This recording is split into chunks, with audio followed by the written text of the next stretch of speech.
Hello, Snow West. It's Wednesday, December 4th, and I had no intentions whatsoever of doing this video.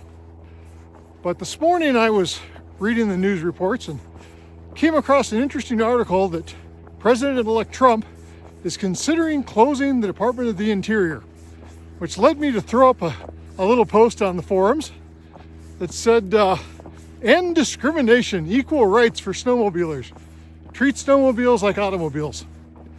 Well, apparently I struck a chord because more than a few of you had some comments to make and jumped right in on that, which is fine, you know. That's kind of what I was hoping for. But it made me, as the day went by and I read all of your comments, really consider what if, you know? What if we ended up with a president who started revoking executive orders and actually revoked the original executive order that was the enabling legislation, you know, back when Richard Nixon was in office, that started the whole process of shutting down snowmobiling in West Yellowstone? What if he did shut down the Department of Interior? What if he got rid of the BLM? What if he, started reducing the size of the federal government and the federal scope? I'm certainly of the opinion that small government is better and local government is better. The town is better than city, city is better than county, county is better than state, and state is always better than federal. And the smaller you can get it and the closer you can get it to where you live, the more responsive and the more servile government is, the better it serves the people it represents. But as the conversation on West Yellowstone and on Yellowstone National Park took off today, you know, there were some numbers thrown out there, so I went back and did a little looking. As of this summer, peak traffic in Yellowstone National Park was 915,000 people per month. All right. If we go all the way back to 1968, which was the heyday of snowmobiling, the highest traffic recorded in Yellowstone National Park was 5,000 snowmobiles in a day. Now I want you to think for a second. Have any of you ever seen 5,000 snowmobiles anywhere at the same place and time in your life? I certainly haven't, and I consider myself an industry professional. I attend a lot of events. I have never, ever seen anything even remotely close to 5,000 snowmobiles. So honestly, I can't even imagine what it must have been like back in 1968 to see 5,000 sleds over the course of a day roll into the park. It's just frankly hard for me to imagine something like that happening today, let alone way back when. But even though, imagine the difference in our sleds between 68 and 2024. That's well over 50 years ago. 50 years, the dogs, always the dogs. Well over 50 years ago since, come on, girls. They're hunting something. Since those numbers were recorded, how much quieter are the sleds? How much cleaner? How much more efficient? How much better in every single possible aspect is a modern snowmobile in 2024 than it was back in 1968 when we maxed out? What would happen to West Yellowstone as a community if we allowed sleds to come back into Yellowstone National Park in an unregulated manner? Now, I want to be real clear. I am not in any way, shape, or form advocating for unlimited backcountry access in Yellowstone National Park. That's not what this discussion is about. Put it out of your head. I do not think that would be necessarily a good idea. I am thinking, however, that the requirement to have guides and the limitation on the number of sleds per day be done away with. That as many people that want to drive in are allowed to drive in as long as they have, you know, clean sleds, no visible smoke, no modified mufflers so that they're, you know, reasonably quiet, no louder than any other car, no dirtier than any other car or bus that goes into the park all summer long. Treat snowmobiles as we treat automobiles. No special privileges.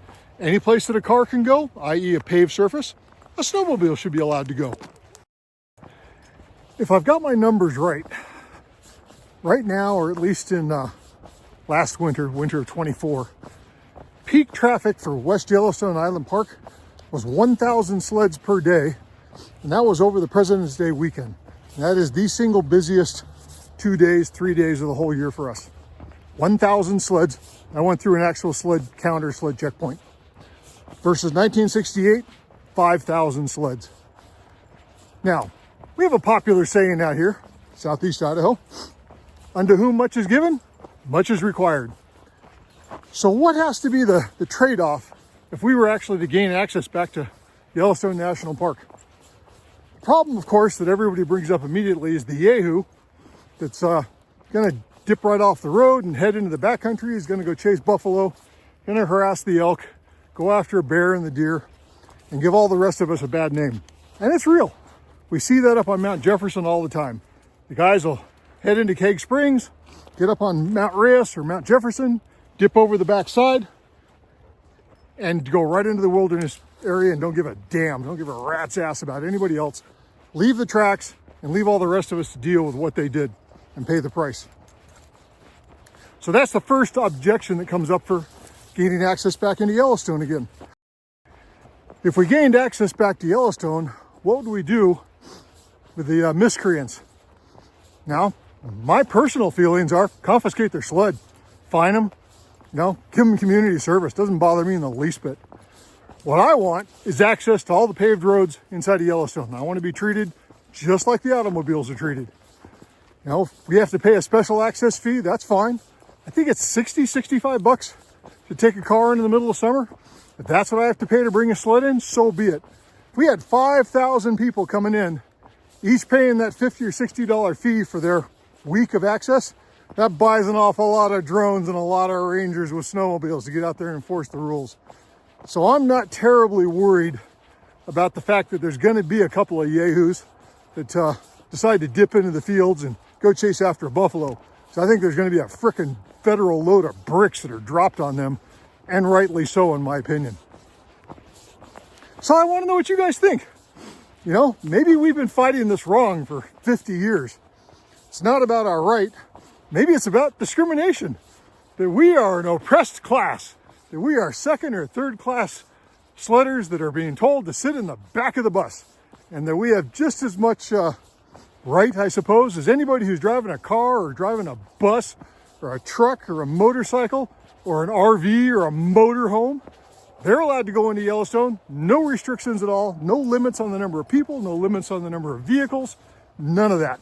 It's only snowmobilers that are persecuted, shall we say? We are an oppressed class. But yeah, I'm really curious. What do you guys think? There's actually a small possibility that with this coming administration, everything's going to change. It's really possible that we could see a fundamental shift in how our access is controlled and how it's restricted and how we're limited inside of the national parks in the United States. Don't know that it's going to happen. Certainly not saying it will happen, but it might. And just the fact that it might gives me hope. I'm optimistic. I'm an eternal optimist. It's like I look around in the field. I know the snow's coming. Yeah, it's late. Yeah, I'm a little unhappy that it's not all white, but I'm not worried about it. I know it's going to come. We're still in fall. It's not winter yet. When winter gets here, the snow will come.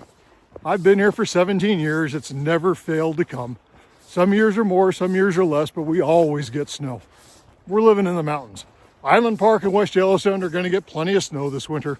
I'm not worried about it being, high and dry and brown. It's just not going to happen. But it sure would be fun. I'm 61. I'll be 62 in 2 months. It'd be fun to be able to do what my dad did back in the day and ride through Yellowstone without a paid tour guide in front of me. Be able to come and go as I please, to go and see whatever part of the parks my heart desires that are on a paved surface. Again, I'm perfectly okay with being restricted to staying on the highway that goes through the park, as long as I could have all of the highway all the way around the park. So chime in, let me know what you think. Is this a total red herring coming from President Trump? Is it a possibility? Is there a remote snowball's chance in Death Valley in July that we might actually gain some access? I think it'd be pretty cool. This is Christopher. I'll see you guys online.